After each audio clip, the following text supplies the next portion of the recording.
12 years ago, you joined Gainsight. Why did you join a company that was in a space that like wouldn't have made sense to anyone at the time? Why would you go join this no revenue company in a space that wasn't a thing? Well, it's interesting because it comes back a little bit to like your rational passion, right? So I ran a SaaS company that was very small before Gainsight, and sold that. It was called Live Office and had a great time.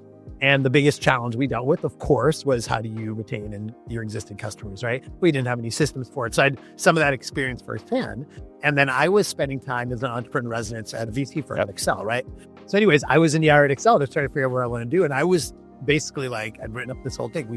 I should do something in this customer retention, customer churn, blah, blah, blah. The term customer success wasn't widespread, but just like churn, And then I had a friend who's a partner at Battery Ventures, Roger Lee, who's still a very good friend.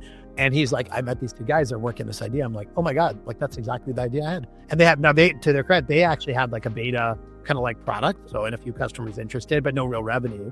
But something that was like, oh, that looked interesting. Of course, in hindsight, 13 years later, you rewrite the product like 100 times. So what we had then was unrecognizable now.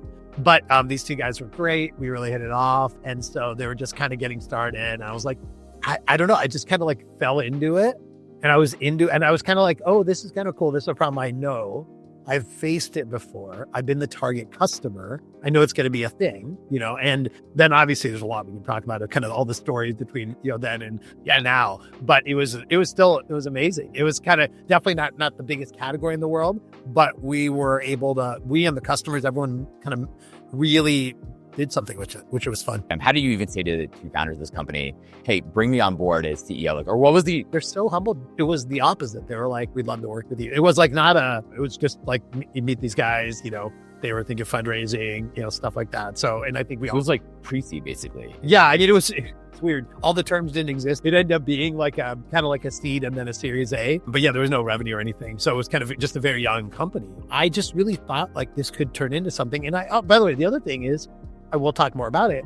Sometimes you have a company that's like a wedge where you start with something and then you hope it could be something much, much bigger. And then, those wedges can sometimes work, sometimes not. But like, that was something that we thought was like, we didn't know where this could go, but we're like, well, like CRM needs to be reinvented and maybe we should be part of that, So you come on board super early. They're humble, like Nick's great. We want him to join our team.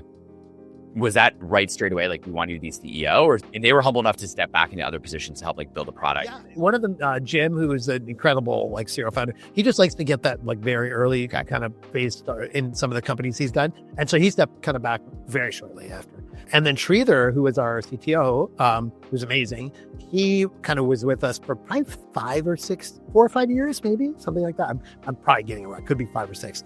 And he did an incredible job. And then, we brought in obviously new people and all that stuff. So what do you recommend to founders? Should they be humble enough to bring someone on like you? Like when should they think that they aren't the right, like what was a situation where you're like, hey, like this is a really early company. We want to bring in a potentially professional CEO.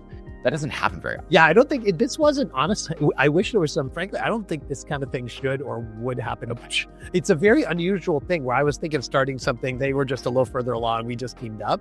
So it's very much more organic. They're very humble, these amazing people. And so there was there wasn't much of a pattern here. I think there's a different pattern, which is a company's, 10, 20, 50, 100 million revenue. And for whatever reason, the founder doesn't want to run anymore. There's a new CEO, et cetera. That, to me, that's a more established pattern where there's like more learning. This one is just more like some people got together and we're all passionate about something.